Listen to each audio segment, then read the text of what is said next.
China. Now, either we're totally too paranoid about this dictatorship, or China is playing the craziest propaganda games. I'm betting on the propaganda. As I said last week, Peng Shuai is a Chinese player who won the doubles title at Wimbledon and the Paris Open, yet went missing in China for 2 weeks after she accused one of China's top politicians, the vice premier, of raping her, posting her allegations on Weibo, as China's version of Twitter. Now, that post was very quickly deleted, and so was any other further posting about or from Peng Shuai.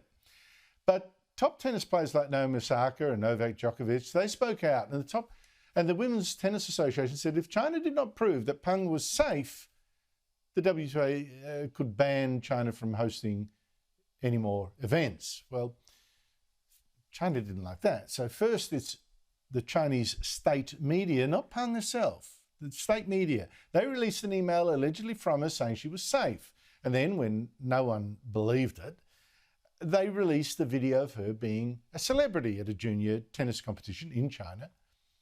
And then another one of her at a restaurant where the people around her just happened, as often, well, just naturally, happened helpfully to mention the date, last Saturday. So we would know that this happy little scene was filmed now.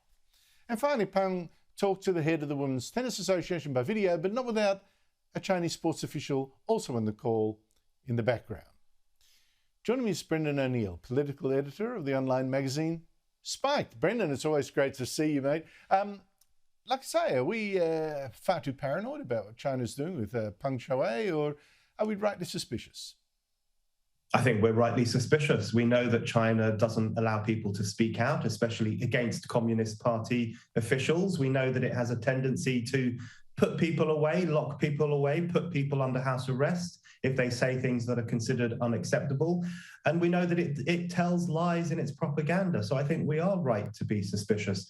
The one thing that worries me now about the Peng Shuai case is that the whole standoff with China has been refracted through this one woman. So you have international bodies saying, if China can demonstrate that she is free, we'll go back to working with you on sporting events and other events. But you think to yourself, what about everyone else's freedom? What about the fact that they don't have freedom of speech in China at all? What about the authoritarianism that takes place across the whole country? So I think some international bodies are using this case as a way of saying this will make everything okay with China, when we all know it won't.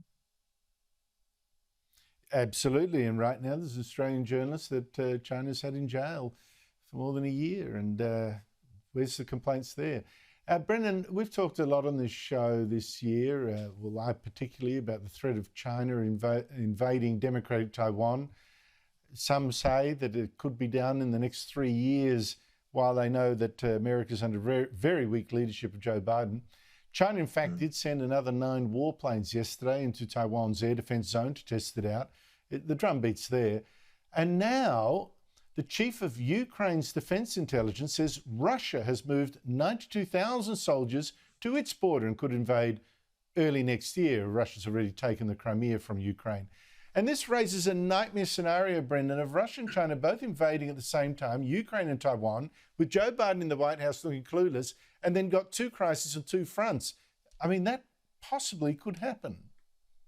That could happen. And as you say, Joe Biden appears very weak at the moment. He doesn't look like a strong presidential figure. The Afghanistan disaster, the disaster of the withdrawal from Afghanistan and how horribly wrong that went, that will have sent a signal, I think, to other powers around the world that America is weak, that America abandons its allies. And I think China in particular will have picked up on that message from Afghanistan.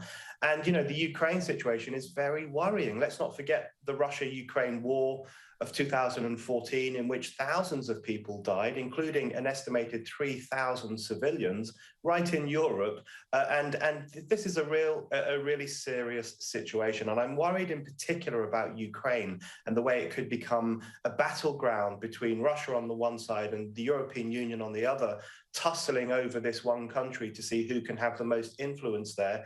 And people could pay with their lives. So we've got to keep an eye on this, and we've got to keep our fingers crossed that at some point soon we get strong leaders in the West who are willing to stand up for their values.